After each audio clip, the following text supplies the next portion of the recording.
Hello students, organic chemistry reaction mechanism की video series के first video में मैं Rajiv Sharma nucleophilic substitution reaction discuss कर रहा हूं। अब मैंने nucleophilic substitution reaction first discuss करने के लिए इसलिए सोचा क्योंकि न्यूक्लियोफिलिक सब्स्टिट्यूशन रिएक्शन जो है सबसे वर्सेटाइल रिएक्शन है और सबसे ज्यादा ऑर्गेनिक केमिस्ट्री में इससे इसके साथ एसोसिएटेड रिएक्शंस है। तो इसलिए मैंने कहा कि पहले वहां से स्टार्ट करते हैं जहां पे बहुत ज्यादा रिएक्शंस हैं और फिर उसके बाद जो टिपिकल रिएक्शंस के ऊपर शिफ्ट करेंगे। तो हम न्यूक्लियोफिलिक सब्स्टिट्यूशन रिएक्शन देखते हैं। तो जैसे मैंने पहले ही बता चुका हूं कि न्यूक्लियोफिलिक सब्स्टिट्यूशन रिएक्शन जो है बहुत वर्सेटाइल हैं और बहुत वाइडली यूज्ड रिएक्शंस हैं ऑर्गेनिक केमिस्ट्री में। और जनरली ये न्यूक्लियोफिलिक सब्स्टिट्यूशन रिएक्शंस जो हैं ये बेसिकली अल्काइल हैलाइड्स और अल्कोहल्स पे बहुत ज्यादा देखने को मिलते हैं। जैसे मैंने एक एग्जांपल दिया है कि इथेन है और उस पर ब्रोमीन लगी हुई है और उसको यदि मैं OH के साथ रिप्लेस कर रहा हूं तो क्या हो रहा है कि सब्स्टिट्यूशन हो रही है। अब सब्स्टिट्यूशन को हम क्यों सब्स्टिट्यूशन इसको कहने का मतलब ये है कि इस रिएक्शन में क्या है, total number of substituents on a carbon atom जो है वो सेम रहते हैं। जैसे यहाँ रिएक्टेंट में ब्रोमीन था और प्रोडक्ट में क्या हुआ, OH से रिप्लेस कर दिया, तो number of substituents carbon atom पे सेम है पर हमने एक सब्स्टिट्यूएंट को दूसरे सब्स्टिट्यूएंट से रिप्लेस कर दिया, इसलिए हम इसे सब्स्टिट्यूशन रिएक्शन कह रहे हैं। तो नेक्स्ट आगे देखते हैं कि सब्स्टिट्यूशन रिएक्शन में की कैरेक्टरिस्टिक्स क्या हैं। ऑर्गेनिक केमिस्ट्री में न्यूक्लियोफिलिक सब्स्टिट्यूशन रिएक्शन की इंट्रोडक्शन 1896 में हुई जब वेल्डन एक रिएक्शन कैरी आउट कर रहे थे। उसमें उन्होंने जब लेवोमेलिक एसिड को PCl5 से रिएक्ट किया इन प्रेजेंस ऑफ ईथर तो क्लोरोसक्सेनिक एसिड प्रोड्यूस हुआ, पर क्लोरोसक्सेनिक एसिड की जो थी ऑप्टिकल एक्टिविटी चेंज कर गई थी, वो डेक्स्ट्रो बन गया था। अब जब ये डेक्स्ट्रो क्लोरोसक्सेनिक एसिड को फिर से सिल्वर ऑक्साइड और वाटर के साथ रिएक्ट किया तो जो मैलिक एसिड प्रोड्यूस हुआ इस समय वो डेक्स्ट्रो ही था, उसकी ऑप्टिकल एक्टिविटी चेंज नहीं करी थी। पर जैसे उसको फिर से PCl5 के साथ रिएक्ट किया तो वो क्या हो गया कि उसकी ऑप्टिकल एक्टिविटी चेंज कर गई, अब वो लेवो हो गया। और जब हम सिल्वर ऑक्साइड और वाटर से फिर से रिएक्ट किया उसे तो उसकी ऑप्टिकल एक्टिविटी चेंज नहीं की। मींस जब हम रिएक्शन PCl5 के साथ कर रहे थे तो ऑप्टिकल एक्टिविटी चेंज कर रही थी, पर जब हम silver oxide moist silver oxide के साथ रिएक्ट कर रहे थे तो ऑप्टिकल एक्टिविटी चेंज नहीं कर रही थी। तो इस तरह से बेसिकली ये हुआ कि जो इसमें सब्स्टिट्यूशन हो रही है उसके साथ कोई मैकेनिज्म एसोसिएटेड होना चाहिए या कोई पिक्यूलर फिनोमिना हो रहा है जिसके कारण जो बेसिकली ऑप्टिकल एक्टिविटी को चेंज कर रहा है। और उसके बाद न्यूक्लियोफिलिक सब्स्टिट्यूशन रिएक्शन इंट्रोड्यूस हुई थी ऑर्गेनिक में। तो हम स्टार्ट करते हैं कि किस तरह से न्यूक्लियोफिलिक सब्स्टिट्यूशन रिएक्शन, कितने टाइप्स के न्यूक्लियोफिलिक सब्स्टिट्यूशन रिएक्शन होते हैं पहले ये देखते हैं। तो अब न्यूक्लियोफिलिक सब्स्टिट्यूशन रिएक्शंस जो हैं दो टाइप के हो जाएंगे। फर्स्ट है nucleophilic substitution reaction first order kinetics और nucleophilic substitution reaction second order kinetics.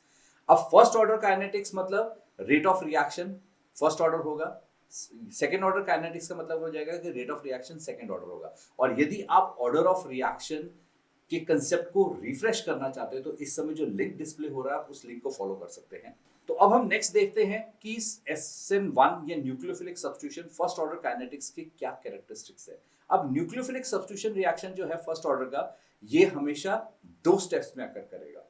इसमें फर्स्ट स्टेप में क्या होगा कि एक इंटरमीडिएट या कार्बोनियम आयन कह लो उसको, या हम उसको कार्बोकेटायन भी कह सकते हैं, उसकी फॉर्मेशन होगी।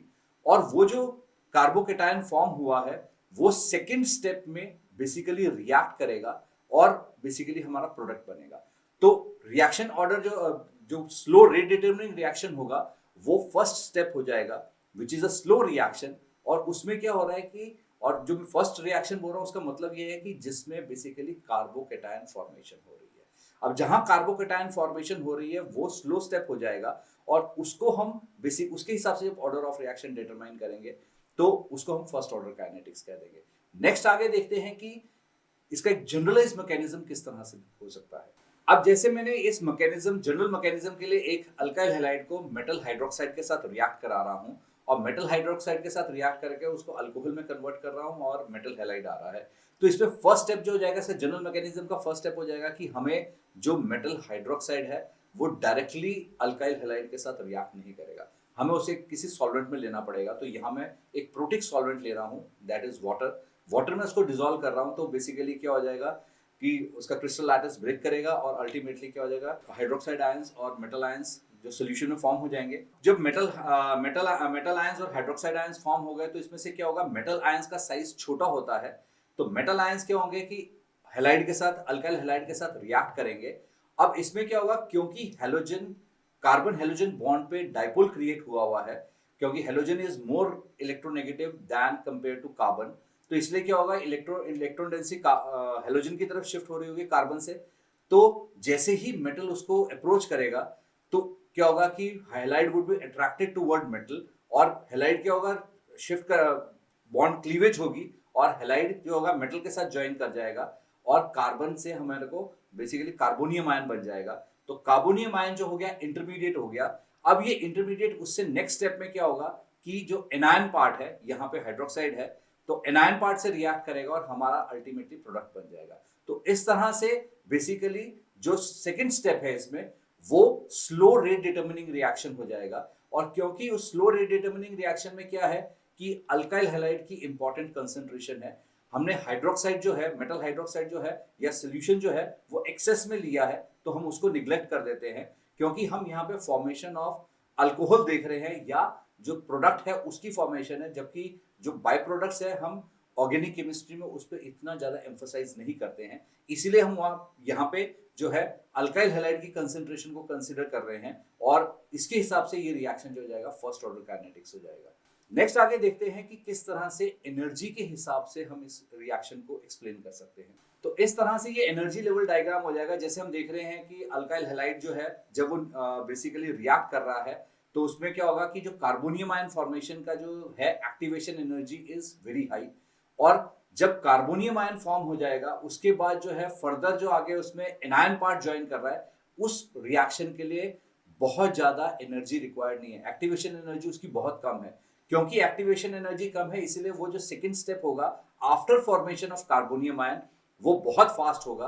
पर जब कार्बोनियम आयन फॉर्म होना है फ्रॉम अल्काइल हैलाइड उस रिएक्शन में टाइम लगेगा, क्योंकि उसकी एक्टिवेशन एनर्जी ज्यादा है। तो इसीलिए हम जो एक्टिवेशन एनर्जी जहां ज्यादा है, इसलिए मैं जो सेकंड स्टेप था उसमें मैं स्लो रिएक्शन कह रहा था, और जो थर्ड स्टेप जहां पे कार्बोनियम आयन फर्दर रिएक्ट करके प्रोडक्ट बना रहा है उसको मैंने फास्ट बोला रिएक्शन। तो इस तरह से बेसिकली एनर्जी लेवल डायग्राम से भी हम उसको कंफर्म कर सकते हैं कि जो सेकंड स्टेप होगा जिसमें अल्काइल हैलाइड रिएक्ट कर रहा है और उसमें से कार्बन हैलोजन बॉन्ड पे क्लीवेज हो रही है, वो रिएक्शन हमेशा स्लो रेट डिटर्मिनिंग रिएक्शन हो जाएगा।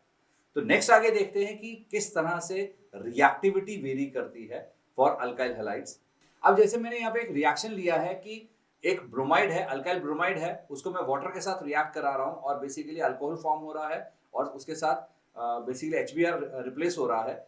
यहाँ पे यदि R जो है अल्काइल ग्रुप जो है, यदि वो मिथाइल ग्रुप होगा तो उसकी probability of reacting with water nearly zero होगी, क्योंकि वो रिएक्ट करेगा ही नहीं। मीन्स हम सपोज मिथाइल क्लोराइड या मिथाइल ब्रोमाइड या मिथाइल आयोडाइड वाटर के साथ प्लेस कर दें तो वो जितना भी टाइम हम रख छोड़ेंगे कोई रिएक्शन नहीं होगा। पर जैसे जैसे हम कार्बन एटम इसमें बढ़ाते चले जाएंगे, यदि हम प्राइमरी कार्बन एटम ले लें तो उसकी थोड़ी रिएक्टिविटी हो जाएगी, सेकेंडरी की उससे ज्यादा हो जाएगी और टर्शरी जो है विगरसली रिएक्ट करेगा। तो जितने ज्यादा कार्बन एटम होते जाएंगे और उसके साथ यदि ग्रुप, यदि मिथाइल ग्रुप्स की जगह मैं इथाइल ग्रुप लगा लूंगा तो वो उसमें क्या होगा और ज्यादा रिएक्टिविटी हो जाएगी। क्योंकि क्या होगा कि जितना ज्यादा इंडक्टिव इफेक्ट कार्बन के ऊपर शिफ्ट कर रहा होगा, जो कार्बोनियम आयन फॉर्म हो रहा है उतनी ही उसकी स्टेबिलिटी हो जाएगी। तो इस तरह से हम देख सकते हैं। पर उसके साथ थोड़ा सा ये भी होता है कि कहीं जाकर के स्टेरिक हिंड्रेंसेस भी आते हैं, तो वो मैं किसी नेक्स्ट वीडियो में डिटेल में एक्सप्लेन करूंगा कि स्टेरिक हिंड्रेंसेस से किस तरह से फर्क पड़ता है। तो अब नेक्स्ट देखते हैं कि स्टीरियोकेमिस्ट्री इस रिएक्शन की किस तरह से होती है। तो यदि हम देखें तो जो अल्काइल हैलाइड हमने लिया है तो वो जो कार्बन एटम है जिसको हम कंसिडर कर रहे हैं कि कार्बोनियम आयन फॉर्म हो रहा है वो sp3 हाइब्रिडाइज्ड कार्बन है। अब ये sp3 हाइब्रिडाइज्ड कार्बन क्या हो रहा है कि जैसे ही कार्बन हैलाइड बॉन्ड पे क्लीवेज हो रही है तो उसके बाद जो हो रही है कि जो रिमेनिंग हमारा कार्बोनियम आयन रह जा रहा है वो बेसिकली एक प्लेनर स्ट्रक्चर में कन्वर्ट हो जा रहा है, और वो प्लेनर स्ट्रक्चर जो है बेसिकली sp2 हाइब्रिडाइजेशन हो गई उसकी, क्योंकि कार्बन के वैलेंस शेल में अब सिर्फ 3 इलेक्ट्रॉन्स ही रह गए हैं, तो इसीलिए वो sp2 हाइब्रिडाइज हो जाएगा, प्लेनर स्ट्रक्चर हो जाएगा। अब इस प्लेनर स्ट्रक्चर पे क्या होगा कि जो न्यूक्लियोफाइल है वो दो दो रूट से रिएक्ट कर सकता है या दो पाथ फॉलो करके रिएक्ट कर सकता है। इसीलिए हम यहाँ पे कहते हैं कि जो 50% रिटेंशन ऑफ प्रोडक्ट होती है। अब यदि जो मैंने अल्काइल हैलाइड लिया था, यदि वो कायरल कार्बन एटम है, अब यदि कायरल कार्बन एटम है तो जो उसके प्रोडक्ट्स बनेंगे वो डेक्स्ट्रो और लेवो बन सकते हैं। पर यदि वो कायरल कार्बन एटम नहीं है फिर तो वो उसमें कोई बहुत ज्यादा डिफरेंस नहीं आएगा।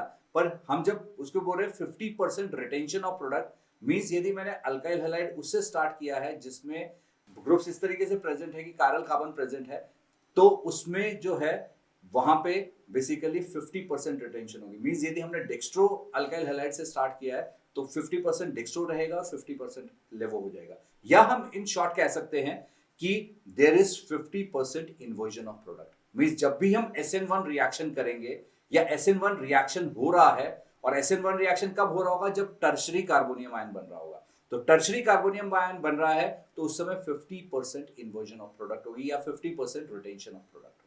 नेक्स्ट आगे देखते हैं कि कैरेक्टरिस्टिक्स ऑफ SN1 रिएक्शन। अब जैसे मैं पहले ही एम्फसाइज कर चुका हूं कि टर्शरी कार्बोनियम आयन सबसे विगरसली रिएक्ट करेगा, तो इसमें मैंने डिफरेंट कार्बोनियम आयन्स लिए हैं, जैसे मिथाइल कार्बोनियम आयन है, प्राइमरी कार्बोनियम आयन है, एलाइलिक कार्बोनियम आयन है, बेंजाइलिक कार्बोनियम आयन है, उसके बाद सेकेंडरी है और उसका टर्शरी। तो ऑर्डर ऑफ रिएक्टिविटी इस तरह से है, बेसिकली एलाइलिक और बेंजाइलिक कार्बोनियम आयन में रेजोनेंस के थ्रू स्टेबिलिटी आएगी, तो रेजोनेंस होगी, रेजोनेंस के थ्रू स्टेबिलिटी आएगी और रेजोनेंस के बाद वो होगा, पर उसकी स्टेबिलिटी मोर और लेस सेकेंडरी कार्बोनियम आयन के इक्वल होगी और टर्शरी कार्बोनियम आयन सबसे ज्यादा स्टेबल होगा और वो सबसे विगरसली रिएक्ट करेगा।